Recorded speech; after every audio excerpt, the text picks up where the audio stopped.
महादेव का वो मंदिर जिसे बनाने में 18 साल लग गए, परंतु विश्वास मानिए ये 18 साल कुछ भी नहीं उस मंदिर की भव्यता और दृढ़ता के सामने, जिसे जड़ से मिटाने के लिए औरंगजेब ने 1000 लोगों को 3 साल का वक्त दिया था। परंतु मंदिर का तो कुछ नहीं बिगड़ा, औरंगजेब की इज्जत बिगड़ गई। आखिर कुछ तो बात होगी इस रहस्यमयी बाहुबली मंदिर में, जिसे मात्र 18 सालों में 4 लाख टन चट्टान को काट कर बनाया गया, वो भी सीधा नहीं उल्टा, यानी ऊपर से नीचे की ओर। है ना आश्चर्य? सच कहूं तो 18 साल में मात्र एक मंदिर का निर्माण नहीं किया गया, बल्कि मजबूत चट्टान को काटकर रहस्यमयी आश्चर्य को जन्म दिया गया। और जहां रहस्यों का जन्म होता है, सवाल अपना माया जाल फैलाने लगते हैं। क्या इस असाधारण मंदिर का निर्माण आम इंसानों ने नहीं, बल्कि इंसानों जैसे दिखने वाले दूसरे ग्रह के लोगों ने किया है?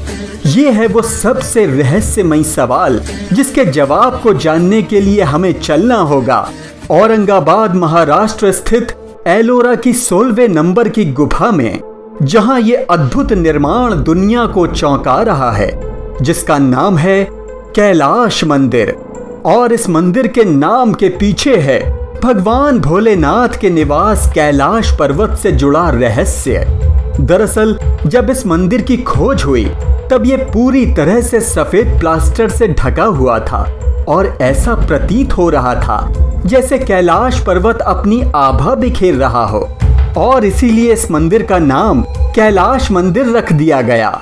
इस मंदिर की खासियत है कि इसका निर्माण एक विशालकाय चट्टान को काट कर किया गया है, और पूरी दुनिया में यही एक ऐसा मंदिर है जिसका निर्माण ऊपर से नीचे की ओर किया गया है, यानी कट आउट तकनीक के आधार पर, जिसमें सबसे पहले चट्टान को ऊपर से काटकर शीर्ष निर्मित किया गया।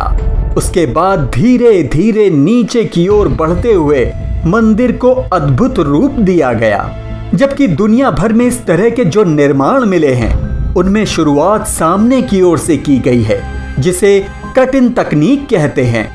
आप इसकी निर्माण तकनीक का अंदाजा इसी बात से लगा सकते हैं कि 100 फुट ऊंचे खंबे को बनाने के लिए इसके चारों ओर के पत्थर को काटा गया, और साथ ही साथ खंबे पर चित्र भी उकेरे गए।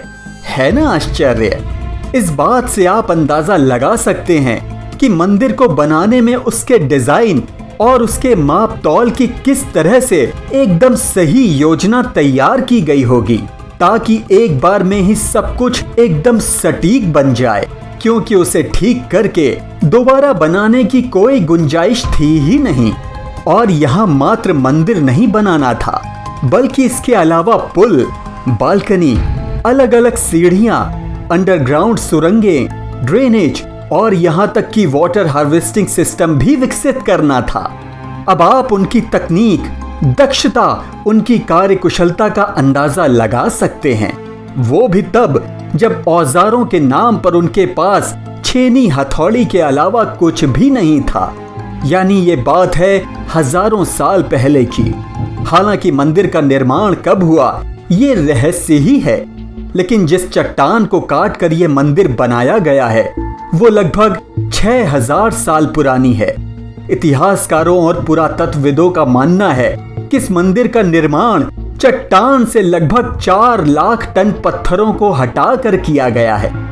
इसमें दुनिया की सबसे बड़ी ब्रैकेट वाली चट्टानी छत आपको ये सोचने पर विवश कर देगी कि क्या वाकई इस मंदिर का निर्माण इंसानों ने किया था, या फिर अति उन्नत तकनीक वाली किसी दूसरी मानव सभ्यता ने।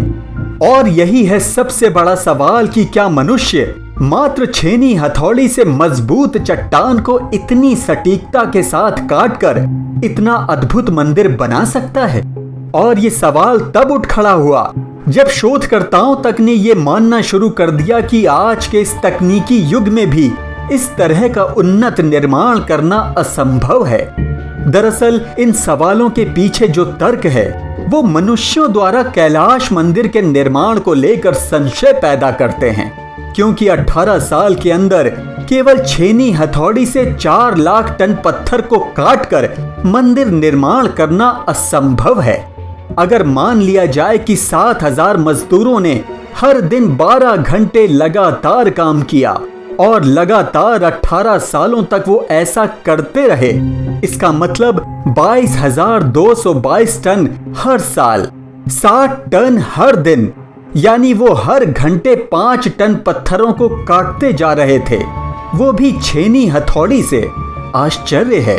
और ये समय तो तब लगा जब मंदिर की डिजाइनिंग, उसकी योजना और चट्टान पर हर चीज को बारीकी से उकेरने का समय नजरअंदाज कर दिया जाए। और सबसे बड़ी बात ये कि जो 4 लाख टन पत्थर हटाया गया वो आसपास कहीं ना कहीं तो होना ही चाहिए था, परंतु आश्चर्य है कि उसका दूर दूर तक नामो निशान नहीं है। और ऐसा भी नहीं है कि वो चट्टान बहुत कमजोर थी कि आराम से पत्थर कटते चले गए और मंदिर बनता चला गया।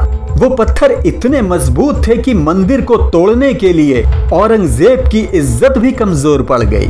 दरअसल साल 1682 में औरंगजेब ने कैलाश मंदिर को नष्ट करने के लिए 1000 लोगों को 3 साल का समय दिया था, लेकिन जब कई महीनों तक वो कुछ ही नक्काशियों को थोड़ा बहुत नुकसान पहुंचा पाए तो औरंगजेब समझ गया कि ये काम उसकी औकात से बाहर है और वो वहां से वापस चला गया।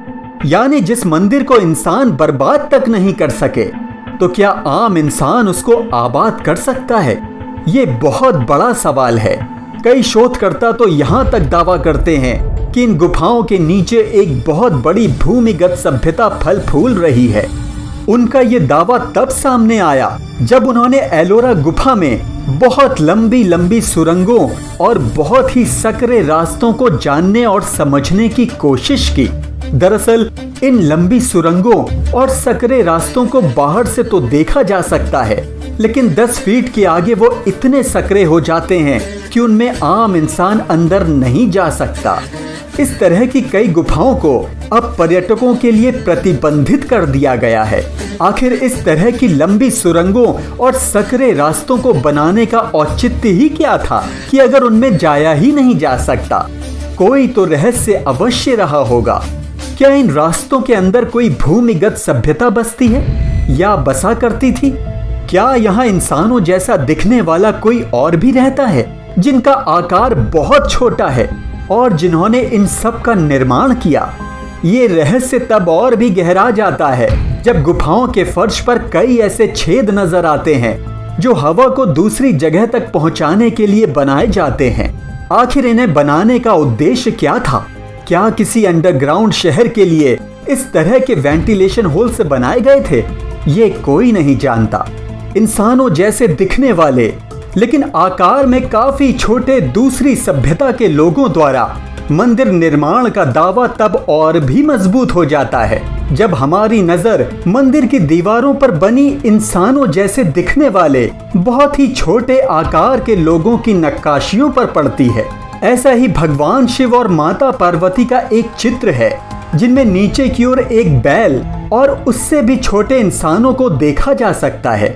चित्र को देखकर लगता है जैसे इसमें बैल और इंसानों को अंडरग्राउंड यानी भूमिगत दिखाने की कोशिश की गई है।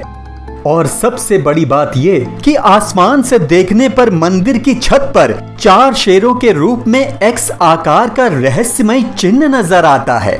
क्या कहीं इसका निर्माण दूसरे ग्रह के प्राणी किसी संकेत यानी सिग्नल के तौर पर तो नहीं करते थे ताकि दूर से इस जगह को पहचाना जा सके?